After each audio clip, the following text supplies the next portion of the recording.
بسم اللہ الرحمن الرحیم۔ السلام علیکم۔ زیادہ تعداد میں درود شریف کیوں نہیں پڑھا جاتا؟ زیادہ درود شریف پڑھنے سے طبیعت بوجھل کیوں ہونے لگتی ہے؟ اور درود پاک پڑھتے پڑھتے جب تھکاوٹ محسوس ہونے لگتی ہے تو کبھی آپ نے نوٹ کیا کہ یہ ساری علامات کیوں ہیں اور اس کے پیچھے وجہ کیا ہو سکتی ہے؟ یہ کیفیت آخر کیوں پیش آتی ہے؟ حالانکہ درود پاک تو ایک بابرکت، ایک نورانی، ایک بڑا ہی قیمتی عمل ہے، تو اس کے پیچھے کیا راز چھپا ہے؟ کیونکہ اکثر لوگ یہی سوال کرتے ہیں کہ ہم درود شریف پڑھنا تو چاہتے ہیں اور پڑھتے بھی ہیں، لیکن زیادہ تعداد نہیں پڑھ پاتے، اور ہوتا یہ ہے کہ کچھ دیر بعد دل اکتا سا جاتا ہے، زبان رکنے لگتی ہے اور ذہن جو ہے وہ خاصا بھٹکنے لگتا ہے۔ تو ایسا کیوں ہوتا ہے، کس لیے ہوتا ہے؟ تو پیارے اسلامک بہن بھائیوں، اگر آپ سب بھی اس متعلق جاننا چاہتے ہیں تو اس ویڈیو کو مکمل ضرور واچ کیجیے گا، کیونکہ یہ جو مفید انفارمیشن آپ سے شیئر کی جا رہی ہے یہ آپ کو بہت فائدہ دے گی، اور اس کے پیچھے جو ایک بڑی گہری حقیقت ہے،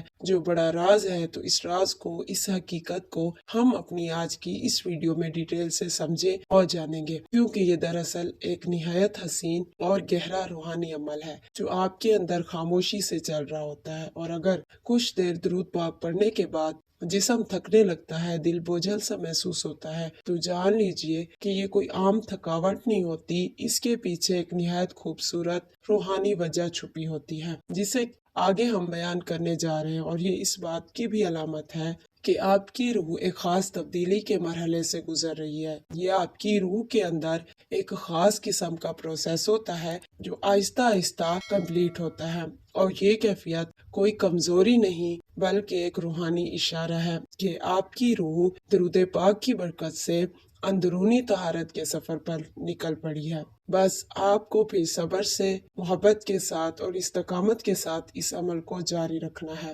کیونکہ یہ کوئی عام ذکر نہیں بلکہ وہ قیمتی ذکر ہے جس کے بارے میں احادیث مبارکہ میں فرمایا گیا ہے کہ درود شریف پڑھنے سے گناہ مٹ جاتے ہیں، نیکیاں بڑھ جاتی ہیں، اور انسان کے درجات جو ہیں وہ بلند ہو جاتے ہیں۔ تو ہمیشہ یاد رکھیے کہ درود پاک کے متعلق یہ بڑی گہری اور روحانی حقیقت آج آپ کو بتائی جا رہی ہے کہ درود پاک ہی وہ واحد ایسی عبادت ہے جو کہ بیک وقت گناہوں کی معافی، نیکیوں میں اضافہ اور درجات میں بلندی، دل کی صفائی، روح کی روشنی، اور انسان کو اللہ تعالیٰ اور اس کے محبوب صلی اللہ علیہ وآلہ وسلم کے قرب تک پہنچنے کا سب سے مؤثر ذریعہ ہے۔ اور یہی وہ اہم ترین پوائنٹ بھی ہے اسلامک بہن بھائیوں، جسے بہت کم لوگ سمجھ پاتے ہیں، لیکن اسے آج آپ نے ضرور سمجھ کر جانا ہے کہ یہ ذکر نورانی توانائی ہے جو انسان کے باطن میں اترتی ہے، اور جیسے جیسے یہ نور دل میں جگہ بناتا ہے ویسے ویسے انسان کی روح جو ہے وہ مضبوط ہوتی ہے،